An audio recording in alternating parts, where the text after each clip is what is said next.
pick a building type, and then you can pick a primary heating source, of oil. You'll notice it doesn't let you save until you've done everything you're supposed to do. Now, as soon as I've saved that record, you notice I switch. The menu here on the left-hand side switches to the client management menu. And the back here will take you back to the primary menu. So, for example, if I go back here, it takes me back to the primary menu. If I want to get back to my client, I hit Client List. It'll list my clients, and again, I don't have that many clients here. So I can see my John House that I just added right down here. I could actually search for it by just, for example, looking for everybody named John. It'll show me everybody who's named John, and then I can go back to my John House record. As soon as I go to the client record, again, it goes back to the client intake menu. Okay? Is it supposed to show the one that we just put in when you say client list? Or do you have to search? It should. When you say client list, if it doesn't show, then what do you? No, you're doing job list. There's no job. You're ahead of the game.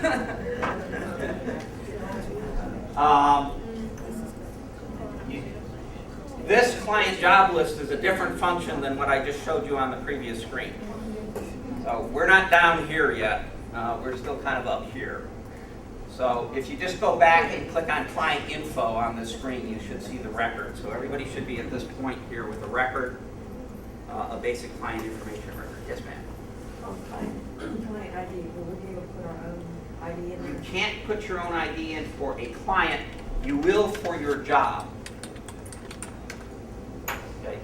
The client ID is generated by the system. There's no way they can modify that so that the client number and matches the job number, Well, the order number. That's how we typically do it right now. Well, the issue with the client ID is it's true across the state. In this system, a client is unique within the state. So we have to ensure that the client ID is unique. We have in the past, we can use this client social security number, but that actually tends to be frowned on nowadays from a security point of view. So we have to figure out a way to get all the agencies to coordinate and use a standard client ID. The system is capable of allowing that to happen.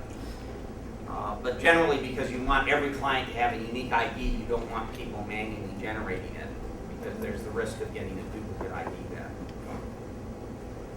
So right now, the system generates the client ID.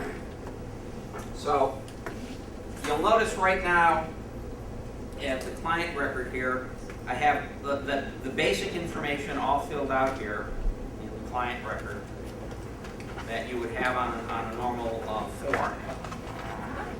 And I can actually come here and actually ask the system. Should be interesting if this will work on this particular computer. I can ask the computer, the system, to actually print out the weatherization application for the customer just by hitting the form, and it'll fill in the customer name and the address and everything. And you can print this out and give it to the client to have them fill in, the information that they need in terms of utility information and family income information, household information, and things like that. So the system will automatically generate that for you. Once you have the actual WRAP form, you can go through, the next step is the fuel usage step.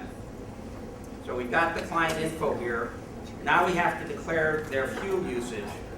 So I can bring up, again, if you hit the fuel usage button over on the side here, it'll bring up another form over on the right.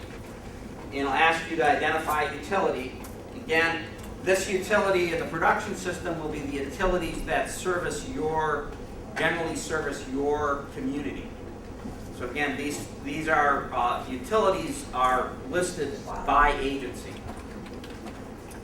And, Do we add to that?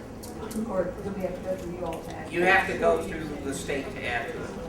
It's a state list, managed by the state of who all the vendors are. So there's a lot of utilities we're gonna have to add. There's a lot of local municipal utilities.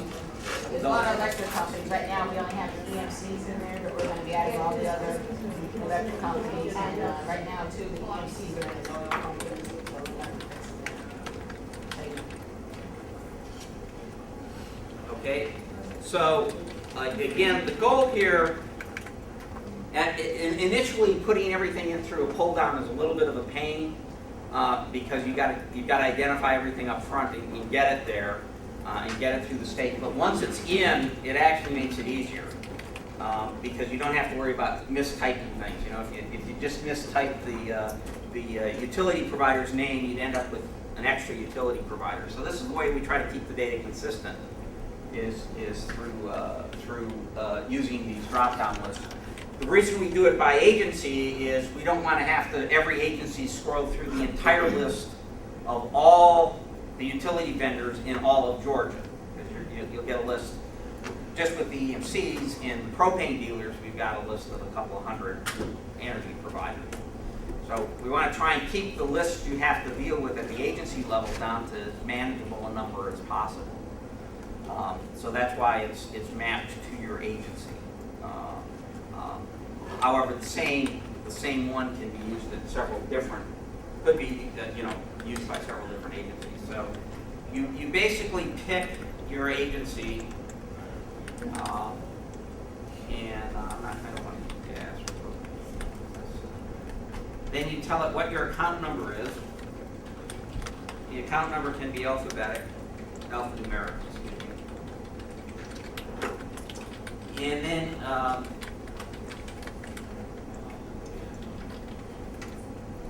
you can put in a date, but you don't need to. That's not account number, that's the account number. That's utility companies, that's the account number. I'm sorry, what? That's the account number they would have, or? That's their account number with utility. Okay? You put in the account number with utility and the date of their account. Then you say their usage type, and the one we're most interested in is heating. That's the primary one that we're going to put in first. We'll always put in the heating one first. Their heating usage type. These two will be backfilled. These fields get backfilled when we start doing an actual job. So you just get to ignore these fields for now.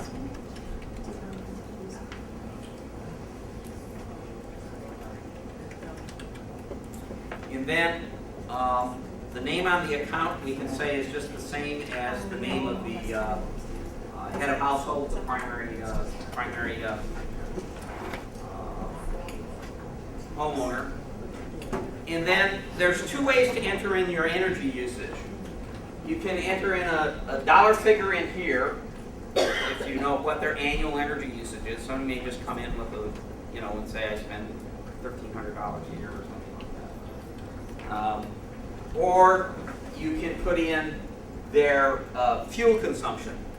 These numbers here are basically fuel consumption. So if I'm using heating oil, this would be in gallons. If I'm using electricity, these numbers are in kilowatts. If I'm using propane, it's in gallons. If I'm using coal, it would be in tons of coal. If I was using wood, it would be in cords of wood. So the usage number over here, if you use it, is going to be put in the units that's appropriate for the type of heating fuel. The only thing you have to be careful with is we measure natural gas. Everything in the system is measured natural gas in CCFs. And some of the gas companies report it in therms.